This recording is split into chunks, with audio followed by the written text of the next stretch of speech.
Obsidian front controls. So the air conditioner works whenever that button is depressed and the fan is turned up, obviously, but the rear air conditioner only works when that is pressed.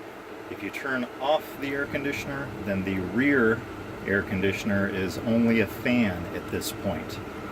The rear heater does not exist. So these red dots pretty much mean nothing. So if you want to have AC in a very cold setting or not as cold, then that's how you do it.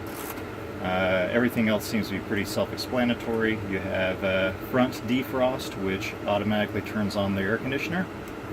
You also have rec-ric, which recirculates the interior air as opposed to breathing in someone else's diesel fumes.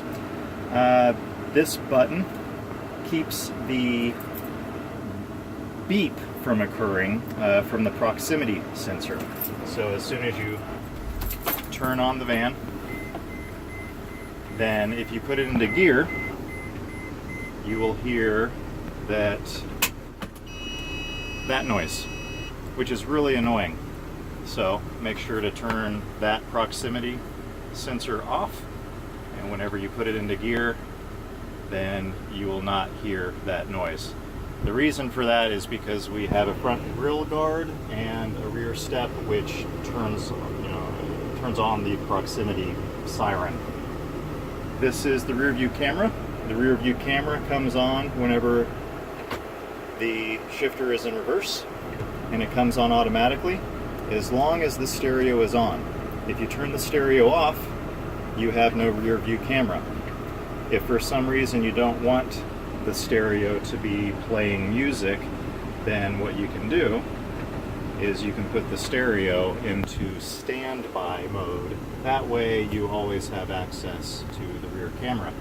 And to do that, then there is a standby button that is available on the screen whenever that is showing. This is the rear cabin light. It is on all the time. It is only on whenever the rear cabin door is open, and it is always turned off. This button controls the center lights whenever the door is open, or whenever you have it turned on to be on all the time, or closed. Of course, if I turn the button off, then it turns it off. I think those are the main issues.